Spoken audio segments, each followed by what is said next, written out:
যুক্তরাষ্ট্র জুড়ে শুরু হয়েছে ধরপাকড়, বিপদে আছে বাংলাদেশিরা। ডোনাল্ড ট্রাম্প মার্কিন প্রেসিডেন্ট হিসেবে দায়িত্ব নেয়ার দ্বিতীয় দিনেই যুক্তরাষ্ট্র জুড়ে শুরু হয়েছে ধরপাকড়। ইতিমধ্যে নিউ ইয়র্কের ব্রুকলিনের ফুলটন এলাকা থেকে নথিবিহীন কয়েকজন বাংলাদেশিকে আটক করার খবর পাওয়া গেছে। সাদা পোশাকের ইমিগ্রেশন পুলিশ তাদের ধরে নিয়ে গেছে। অভিবাসন নীতি নিয়ে যুক্তরাষ্ট্রের নতুন এই সিদ্ধান্ত ব্যাপক আলোচনা সৃষ্টি করেছে।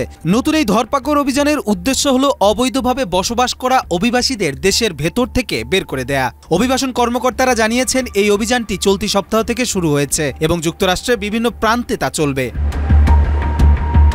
অনেকে মনে করছেন এই অভিযানটি যুক্তরাষ্ট্রের অভিবাসন ব্যবস্থায় বড় ধরনের পরিবর্তনের ইঙ্গিত হতে পারে। বিশেষজ্ঞরা মনে করছেন যদিও এই পক্ষগুলো আইনগতভাবে প্রয়োজনীয় হতে পারে, এটা যদি অনিয়ন্ত্রিতভাবে পরিচালিত হয় তবে এতে অনেক নির্দোষ মানুষ ক্ষতিগ্রস্ত হতে পারে। বিশেষ করে যারা কাজ করতে আসেন কিংবা আশ্রয়ের জন্য আবেদন করেছেন তাদের জন্য এটা অত্যন্ত বিপজ্জনক হতে পারে।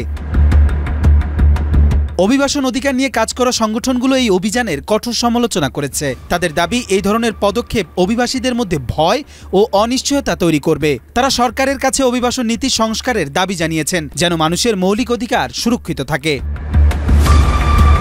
এদিকে অভিবাসন সংক্রান্ত আরও কোনো সিদ্ধান্ত আসার আগে সাধারণ জনগণ ও অভিবাসী সম্প্রদায়ের মধ্যে উদ্বেগের সৃষ্টি হয়েছে। পরিস্থিতি যেভাবে এগোচ্ছে তাতে যুক্তরাষ্ট্রে অভিবাসন আইনের সংশোধন নিয়ে তুমুল বিতর্ক অব্যাহত থাকবে।